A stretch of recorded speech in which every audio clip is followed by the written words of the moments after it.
Hello, and thank you for joining us today for the first segment of this rebranded show. I'm Victoria Woodards, the mayor of the city of Tacoma. And I'm the city manager, Elizabeth Pauley. Welcome to Inside Tacoma. This program is going to highlight how local, state, and federal policies affect how the city works. It's also going to give us an opportunity to show you when the city council passes policy, how we work with our administrators, and how we implement those policies. The mayor and I plan to come together each month here on Inside Tacoma with the goal of being visible and vulnerable on the issues that you care most about in the community. We'll start every show with a segment we call Inside Insights, where you'll get the real scoop on what's happening in City Hall. The purpose of this segment is to really dive deep into the policies that the City Council passes so that you can actually understand how they're implemented on the administrative side. We look forward to seeing you every month during these segments. So, Mayor, let's talk trash. Let's do it. Let's do it. And maybe a little graffiti. I absolutely love that, Elizabeth. You know, to combat this issue, Elizabeth, that you bring up, you know, my council colleagues and I initiated Tidy-Up Tacoma, which was really successful during COVID. Businesses enjoyed it. We had an opportunity to go into several business districts within the city and clean those business districts up. I know I heard a lot from people who are around the city going, oh my God, it actually looks better. And we know that there's a lot of work to be done. But Elizabeth, the real question is, how do we tidy up Tacoma?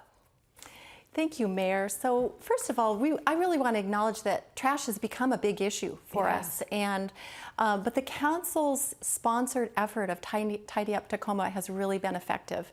And we intend to continue with that effort. In 2021, we did a concentrated effort for an 8-week period where city crews were put on the main arterials of business districts throughout the city. And they worked on litter and debris cleanup, graffiti removal, right-of-way landscaping, and street sweeping. We focused similar efforts, on the 6 gateways throughout the city of Tacoma. Over the 8 weeks of this program, our teams removed a total, Mayor, of 66.3 tons of materials. Now, Google tells me that's 132,600 pounds. Wow, Elizabeth, that's a lot of trash. And remember, that's only one area of focus throughout the city. Mm-hmm. Tidy Up Tacoma is back in 2022, and it looks a little bit different. So how's it different? This citywide effort is now focused on our business districts and 2 new locations, South 12th and South Jeanette Streets and South 72nd and Pacific Avenue, as well as our gateways. We're continuing a focus on our gateways throughout the city. What's also different this year is instead of being an 8-week effort, Mayor, our city staff is going to do a continual rotation through each of those focus areas. And we're expected to continue in that way throughout 2023. So let's talk about how we're doing so far this year. Well, let's hear about it. In just May, we took away 1,720 pounds of garbage and 2,220 pounds of vegetation debris. And in May, our focus was simply in the Dome District, McKinley District, Portland Avenue District, and the Lincoln District. So thank you to our crews. And more to come, City of Tacoma. We know there's a lot more work to do. And remember, this is in addition to the trash removal that we do around the encampments in our city, where since March of 2021, we have removed more than 1,594,570,000 pounds. That's talking real trash. That's Elizabeth, talking that's trash. talking real that's trash. That's talking trash. And so what about graffiti? Yeah. So concerns about increased graffiti are something we hear a lot about, and we share the concern. Absolutely. And we are partnering with Goodbye Graffiti to provide graffiti removal services at no cost to property owners for up to 3 removals. And so I want the community to be aware of that great program. There's an online sign-up for that program, and you can also contact us by email, so that we can mail or email, in fact, to find an authorization form and to get us out there helping you with your graffiti. Now, Elizabeth, I've got a question for you. So does that mean that you can have your personal property and or your business have graffiti removed? It does. That program is available for our residential and our commercial customers. We also partner with Safe Streets with what we call a graffiti navigator, and that helps properties that maybe don't want the city cleanup, or maybe they've unfortunately passed their the three opportunities that we have in our Goodbye Graffiti program, and that program helps give access to materials and offsets some of the costs of graffiti removals. It's also important to know that we do partner with WSDOT, which is the Washington State Department of Transportation, and on a quarterly basis, they are assisting us with graffiti removal, as well as some sweeping of the shoulders of I-705, SR 509, Highway 16, SR 17 between I-5 and South 38th Street. So those are areas where we also, again, get concerns. But yep. I really wanted the community to know that we have these efforts and ongoing to combat the graffiti issue. Well, I think what's important, Elizabeth, and you explained it very well, and that is the fact that we are working on trash in Tacoma. And the other part is, like, I get emails all the time where people are talking to me about, can you clean up Highway 16 as you get off Sprague Street, or what about 705 as you come into Tacoma? And the reality is, those aren't our properties. Those belong to the Washington State Department of Transportation. So we have to work in partnership with them. But I'm really grateful to staff, and this is a great example of how policy turns into action. I'm really grateful that we could, at the council level, could say we want to direct ARPA dollars towards this. We said we just wanted Tacoma to clean up, and administratively, you all came back and said, this is how we can do it. And that's how that partnership, this is a good example of how the administration really works with the council or the policymakers to implement what we think is important, or what we hear is so important from residents. So it's really great to see that in Talking Trash today, we're actually not just talking trash, but we're picking up trash along the city. So, and I guess it's also a good time to say thank you to Litter 253 and all of those other community organizations, and even individuals who go out and clean up a park or clean up their street. There are great opportunities for people to help us keep Tacoma clean. So I want to remind everybody, if you got trash, let's not throw it into the middle of the street or off an embankment onto the freeway. Let's take it to the dump.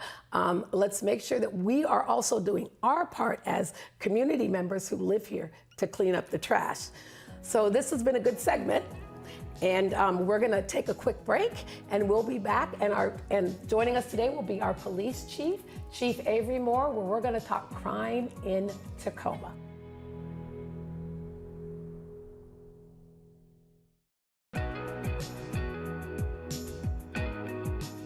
Welcome back to Inside Tacoma.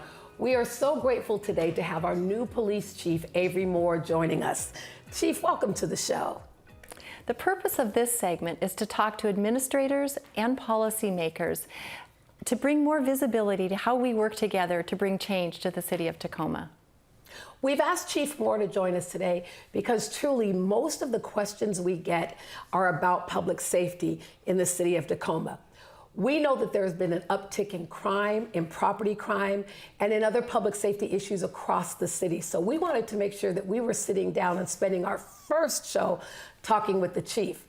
As you may well be aware of, we spend over 70% of our budget in public safety. And that's because it is our paramount duty as a council to make sure that we are keeping our community safe. But that cannot be done without our police department. Chief, thank you so much for joining us today, and welcome again to the city of Tacoma. We're so glad to have you. Well, thank you for the invitation. Happy to be here. Well, Chief, let's get down. We've been talking trash. Now we're going to talk public safety. But you moved a long way. You came all the way from Dallas, where there's more sunshine, where there's more people, probably just a little bit more barbecue. And you decided to move here to Tacoma. Tell us, what was it about it? And let's tell the rest of Tacoma, what was it about Tacoma, about this job at this time, that made you say, I want to be in that city and I want to be a part of what they're doing? So as I did my due diligence, I realized you had an issue with crime, had an issue with community, lack of relation, needing to build relationships, and the police department morale was low. So I thought about it and I said, you know, Avery, you have a proven track record in all three of those areas. My personal goal was always to end my career as the chief and not a chief. And when I looked at Tacoma, it was really kind of like are they really serious about being committed to reducing crime, building relationships, and helping build morale? So I came up, I did the interviews, and that was the takeaway I got. It was the best interview process I'd been through, and I felt like it was the only one that allowed me to be exposed for everything that I could give to the city and everything the city could give to me. I felt like I talked a lot about community, and in every meeting or interview I was in, everybody was all in. Everybody was willing to help, because crime is not just a police issue, it's a community issue. And I felt like Tacoma, out of all the cities, was really serious about uniting and addressing crime together. So that's why I chose Tacoma. Well, actually, Tacoma chose me first, and I accepted. But that was why. I really felt like this is a city of family, and I felt like people genuinely cared about making this city safe. So Chief, it's been about 6 months that you've been here, and I'm going to ask a tough question. In that time, I know you've had your hands in a lot of things. There's been a lot of demands on your time. Can you reduce down to one of your most memorable observations since you've come to Tacoma? I'm going to give you two, and you'll understand why. Number one is we had the opportunity to do a promotional ceremony. And why that stands out to me is one of the things that I really liked about Tacoma is the community wanted the police department to be reflective of the community. So I had an opportunity to actually pick my leadership team. We've changed the name from command staff to leadership team, and we're highly diversified. Not only are we diversified in race, but sex, but our backgrounds are different, but the same as it relates to policing. So this day, I got to promote an assistant chief, a deputy chief, lieutenants, sergeants, police officers, and we got to do it live with family there. So that's the one thing I like. The second thing is sad, but the police memorial. I got to experience that for the first time, and it was live after 2 years. And it was just a beautiful ceremony to remember all the officers in the Washington state that sacrificed their life. So those would be the two things. Thank you, Chief. Well, Chief, I know that you've been out in community and very active since you've gotten here. We've attended lots of meetings together. You are certainly available and touchable, and people can meet you and talk with you, and you're really open and honest with people. But a lot of things as we talk about community, you've talked a lot about community policing. And so a lot of people talk about community policing, but the question is, what does community policing mean to you? And so you've talked a lot about it, but let's let the listening audience know today, what does that mean to you, and how do you plan to implement that here in Tacoma? So community policing is the bedrock, to me, of policing. Because what that means is, to go back to a statement I made, crime is absolutely everybody's business, everybody's.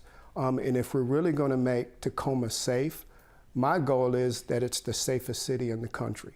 But I'm realistic and I'm honest, cannot do it by myself.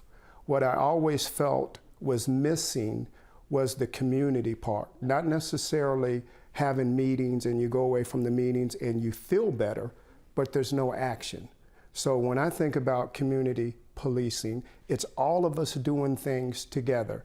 I.e., it's kind of a coined saying, if you see something, say something. Really simple, but extremely important. Taking advantage of what we do in our spare time. For example, when I'm out walking my dog, I'm looking for things that look suspicious, and I'm volunteering that information to the police department, especially when I know that, for example, there's a wanted person that I just seen a bulletin and I see him. I need to be comfortable enough with the police department to make that call. And you can only do that when you spend time with the community, they spend time with us, and we have a relationship based on trust, respect, and dignity. So that's why it's so important to me. I don't think you can effectively do policing in the 21st century without community. Just will not happen. It's extremely important to me, and I've been sowing seeds everywhere, as you said, and mainly I've been doing a lot of listening, and I realized that The community wants to help. We just have to give them some call to action, things to do, and follow up. But they're willing to help the police department, and we need all the help we can get. We want our city to not just be safe, but our goal is that it's the safest city in the country. Big goal, but we can do it if we do it together. Well, Chief, and we've got to have a big goal. And I think a lot of times we talk about community liaison officers and people think that's where the community stops. But what's great about your vision is that it's more than just the police being connected to community. It's the community also being connected to the police department. And I think that's going to go a long way. And I agree with you. We do want to be the safest city in the country. So Chief, one of the things that you inherited when you stepped into this role is unprecedented levels of violent crime. And early into your tenure, you introduced a violent crime reduction plan. I'm wondering if you could share a little bit more about that plan today and what it's going to do for the city. Absolutely. I'm excited about the plan. You know, even before you offered me the job, and wise decision, by the way, I had talked about, I thought we needed a comprehensive crime plan that was evidence-based, and I never really explained why. And here's why that's important. When you think about 21st century policing, and you think about reconciliation, and you think about, and I think it's a later question about NNNSC, what they're really asking police departments to do is to reconsider how we do policing. So this crime plan has a lot of folds to it, but one that I'm really, or two that I'm really happy about is it actually keeps my officers safe. Because what it does is we're going to have high visibility in those areas that are supported by data. So we won't be there doing dragnet policing. We won't be there doing stop and frisk. We won't be there doing zero tolerance. And what those programs have done, they've been effective when you account for what officers do, but those strategies have caused a lot of harm in communities. So my plan is that we will be in the community, but we'll be there for a different purpose, i.e., I'm not sending you there to enforce everything. In fact, your job is to be highly visible. And what that looks like is every light in the police car will be illuminated, and you'll be sitting in the police car for 15 minutes. That's the primary focus of it. Now, if a crime happens in front of you, that's a felony crime or something you need to address, obviously you address it, but you're not out there looking for enforcement. That's why I don't really like to use enforcement anymore, because it sends a negative connotation, especially to communities that feel like they've been abused by the police. So that's one piece of it. The other piece is the community. It gives them an opportunity to engage with an officer, because obviously if he's highly visible, they can walk up, they can talk, they can communicate, share information, build a relationship. So those are the two reasons that high visibility is important to me, and our crime plan will really start with that. And there's several other pieces, but that's the big piece of it. It's really about engaging in the community in a way that the community wants to be policed. And they don't want to be policed with stopping everybody that moves, because that's harassment. Whether we like it or not, that's what it is. They don't want to be dragnet where you take everybody in just because. They really want you to be there to help them and feel like you care. And that's why I'm really proud of this plan. So it's coming out. I think we're at the final pieces of it. So hopefully we'll roll that out in January. I think it's January the 11th or 12th. I'll present it to council. July 12th. July. I said January. No, I'm sorry. July. You're right. July 12th. Me and the criminologist will present it to City Council, and we'll be ready to roll. So I'm excited. I think, again, that the community will be able to accept it and realize that, yes, we're going to arrest people that need to be arrested, but we're not going to harass anybody, because the plan does not allow for that. And that's the beauty of the plan. Thank you so much, Chief, and look forward to reducing those crime rates and really increasing our connection with the community. So thank you. So Chief, you talked, we're talking about a crime plan that'll come out in July. And, not and not January, but definitely July. But still, January is further away. July isn't today, right? And people are sitting here, and we're going, we're still continue to have the uptick in property crime and in homicides. And so the question is, Chief, July is great. But I know that you're not waiting till July to make changes. As a matter of fact, you've made changes already. So can you talk a little bit about what you're doing now as you're waiting to fully implement the crime plan? You've also made some changes that we're seeing some benefit from even now. So would you share some of those plans with everyone? Absolutely. We'll call it a pilot. Okay. Soft rollout. Sure. We've already started hotspot policing. So high visibility is the direction that's given. We've had great success. We don't brag enough about what we do well, but actually the month of May and the month of June, we've actually had a large reduction in property crime to the point of we have minus 241 victims, Wow. which is significant. This week, we have minus 16 victims for violent crime. So we're actually, my goal is to win the day. So we've been winning some days. We put some days with some weeks together, and then we have a month. So I'm really proud of the effort that my officers have put forth in the month of May, month of June so far. We're doing well. Still have a lot of work to do, but we've rolled it out, and I again call it a pilot, soft rollout, just in certain areas, and we have seen an immediate impact. Well, then, Chief, we know from that as we implement the full plan that maybe we will see even lower rates of crimes and homicides in Tacoma. So I think that's a great vision for our city, and I think it's good for citizens, for our community, that we're working on it now, and it's only going to get better. Meaning, crime is going to go down as we continue to implement this. Absolutely. So, Chief, another area where we need to win the day is in the area of hiring and retention of our officers. And so we all know that recruitment is an issue nationwide. We also know there's some really focused efforts in the Tacoma Police Department supported by our mayor and council. And so wondering if you can update us on how we're doing with recruitment. So I'm about to bust with excitement. Oh my goodness. And here's why. When I got here, the ratio from hires and those that were leaving was 1 to 5. So I'd hire 1, 5 officers would leave for whatever reason. Today, it's really 1 to 1. We've hired 31 officers, we've lost 31 officers. So it's really 1 to 1.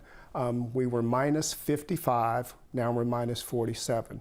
So what that's telling me is now we can make a dent into the 55. Because before it was we get 1, we lose 5, so we were never even addressing the real loss. So I'm excited about that. We've hired several females. We've hired minorities, not quite to where I want it to be, but it's promising. I met with the training team today, and we're going to go to the historically black colleges, and we're going to do some recruiting. My goal is that we have a police department that is reflective of Tacoma. And we're doing well, so I'm excited about that. We've done some lateral packaging as far as offering a signing bonus to lateral hires. We've hired of the 31, 9. Excited about that, simply because they can actually go to work much faster than an entry-level officer. So we're doing good, and I'm excited because I was told by our team that it looks like we'll be able to hire more than what we had planned this year.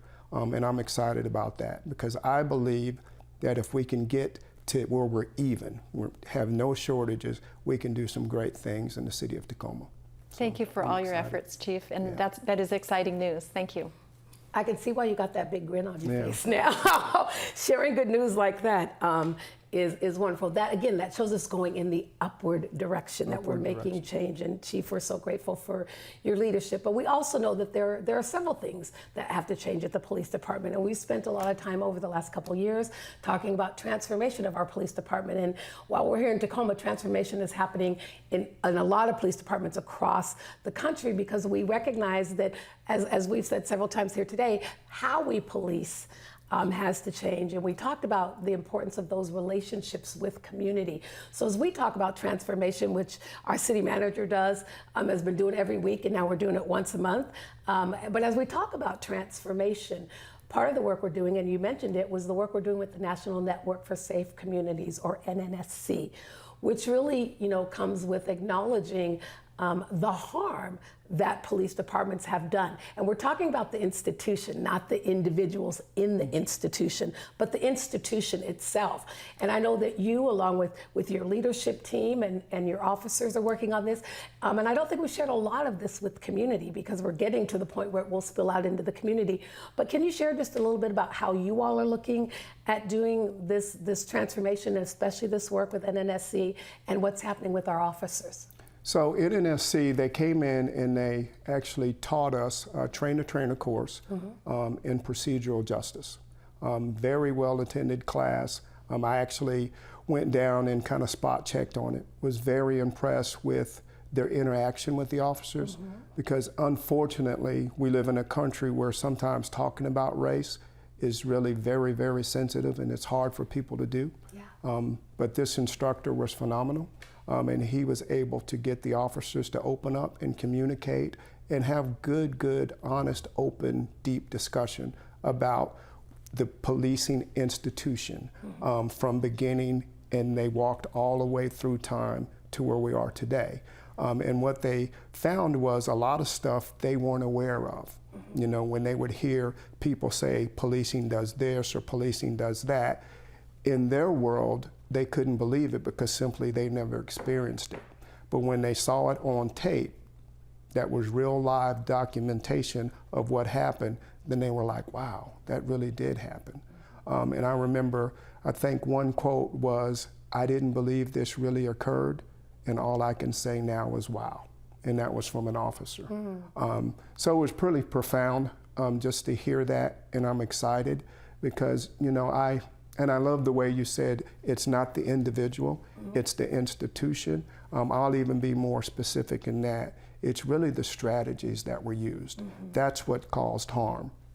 As I remember when I was a young officer, I was given some of those assignments. Hey, go to this area, 0 tolerance. If it moves, you write a ticket, or you put the person in jail. And at the time, I'm doing my job the best way I know how to do it. Unfortunately, it didn't dawn on me that, hey, this could be causing harm, because that takes maturity and growth. And as a young officer, I just do what you tell me to do. So I agree with you. The strategies, the institution has caused harm. That's why I'm excited about our crime plan. It's not going to cause harm. It's our way of acknowledging the harm and then showing you what we're doing to address that harm. So I'm excited about that. The officers have responded well. It's not me. It's them. All I had to do was tap into the want to, and once you do that, people want to do the right thing. I believe that with my heart.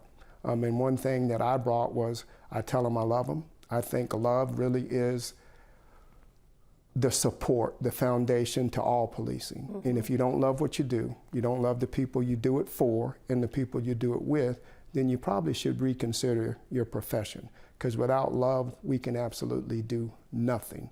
And I think with love, we can do good things and get good results.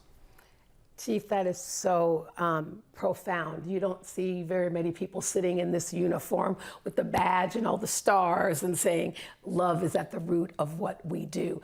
Whenever I talk to young people, they say, come talk to young people and tell them, talk to them about career. And I always tell young people, you're going to spend a lot of your life working. We all do. We probably spend more of our life working. No, I know we all spend more of our life working than sleeping. But the reality is, I would say, find something you love to do and then find a way to get paid for it. And so, I know that we're recruiting. We've got a website called Reflect and Protect. That really is, if you love being about the business of serving people and keeping them safe, there's a place for you. In Tacoma, in our police department. And Chief, we're just so grateful that, yes, we chose you, but you could have easily chose to do something else, but you chose Tacoma as well. And I think we are so fortunate to have you, and really look forward to having you back maybe in 6 months to hear where we are and what's changed, and to share that inside scoop with the community here in Tacoma. Thank you so much for joining us on our first show, on our first edition of the new show, Inside Tacoma. And thank you so much for what you're doing on behalf of all of the community here in Tacoma. And when we come back, we'll introduce the final segment, Inside Inquiry, where we'll answer your questions about the city of Tacoma.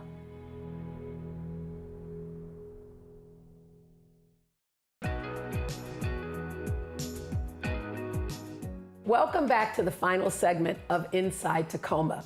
We call this segment Inside Inquiry. Ask the mayor and/or the manager. This is going to be an opportunity during our show where we're going to answer your questions. We want to know what you want to know about. We want to answer the things that are on your mind. So this first show, because we haven't had an opportunity to get your questions, we're going to talk a little bit about 311. But in future shows, we're going to encourage you, whether that be on social media or by sending in emails, we're going to encourage you to ask us questions and we'll answer them right here on the show. So City Manager, let's talk a little bit about 311, which really is the way we hear from our community about what's happening and what they're complaining about and what they want us to focus on. So can you talk a little bit about 311? I can. Mayor, TacomaFIRST 311 is one of the most important places where we get input from our community, and it's tied to how we respond to those inquiries. So it's really a critical tool, and I'll tell you a little bit more about it, but I'd like to start with sharing what the top 5 issues are that come through our TacomaFIRST 311 system. I wonder if this was a game show if people would get the top 5 right, but let's see. Coming in at number 5, we have garbage and debris on private property. More than 3,000 requests for service. Number 4, someone living on public property in a motorhome or a vehicle on the street. More than 5,000 inquiries. A lot of inquiries. Number 3, homeless encampments and requests for outreach. More than 7,000 of those, Mayor. Illegal dumping, garbage and debris on public property, more than 9,000. So we've got public property and private property. We Two do. different categories. High levels of need for service. Well, and? All right, number 1 may surprise you.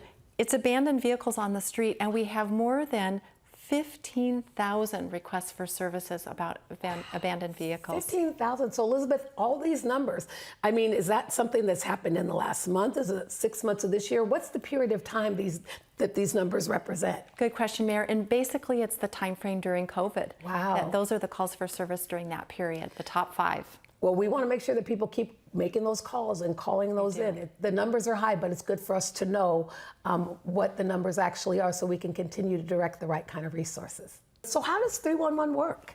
Well, once an inquiry comes in through 311, whether you call it in or whether you use our app, and I'll talk, or our website, and I'll talk a little bit more about something that's coming, they are sent out to the departments that can respond to the inquiry.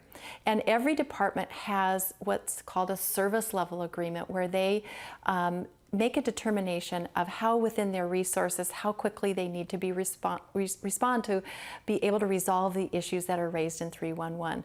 And then we monitor that at a management level. We ask departments to report to us on how they're doing in meeting that service level for the community. We also use those same numbers to come to the council and suggest new policies, perhaps, or ask for budget so that we can deal with the issues that we're seeing that come in through that portal. I know, Elizabeth, when we talk about, when you talk about abandoned vehicles or garbage, I mean, we talked in the first segment about Tidy-Up Tacoma, and that's why we did Tidy-Up Tacoma, because we clearly listened to what we're hearing. But this is a great tool for us to measure what things are important and what people are complaining about most in the city. So you mentioned that we're going to hear a little announcement about something new coming up. Yes, Mayor, it's exciting. But first of all, I just want to really give a shout out to our Customer Service Support Center. Yeah. They actually run our 311 program, and we also have an in-person element at our Tacoma Municipal Building where you can come in and with a concierge feeling, share your concern, ask your question, and get pointed in the right direction for resolution. But we also are launching a new way to engage with 311. So the Tacoma City Council recently received an update on this about a new customer 311 support app. It's a major upgrade that's underway and will make it more available on your mobile device or on your computer, and it's free. where you can notify the city of requests for non-emergency services. You can tag locations using mapping services. You can attach photos of the specific problem. All these enhancements to 311 Mayor to help us better serve the community, to respond quicker and more efficiently to those things that are of concern to our constituents. So isn't that cool? I mean, we've been in the 21st century, but now you've got an app. I know a council member who goes around to her district. I gave the her part away, but who goes around her district taking pictures of abandoned vehicles or of graffiti or of potholes and sends them right in. So this is gonna make it easier for members of our community to share their concerns, and then easier for us to hopefully have a quicker response to the potholes or to the graffiti or the abandoned cars that people see and want to report to us. So hats off to you and the staff for actually bringing this online. Thank you, Mayor. And Mayor, I really want to encourage people to continue to use our 311 service. It really does help us. We've heard some frustration that people don't feel like maybe we're responding as fast as they would like. Yeah. But if they don't even enter it into 311, then we may not be aware of the issue that is frustrating them. So please keep using, and I know I don't really need to encourage that council member. I might know that same council member, but we really appreciate people entering the details that help us again respond quickly and efficiently. So you've heard the city manager. She's saying, please, please make sure that you share with us. That way, then we know these numbers. We know we got to have data in order to respond. And if we don't know how many problems there are, the city council can't think about how to change policy or how to potentially give more funding to a particular issue. So it really, really is important to us. Well, city manager, I think we've completed the first show. I think it's a wrap. Thank you for joining us on this first edition of the newly branded show, Inside Tacoma. We look forward to joining you again next month, where again, we'll talk about local, state, and federal policies and how those affect the city of Tacoma. We'll see you next time on Inside Tacoma.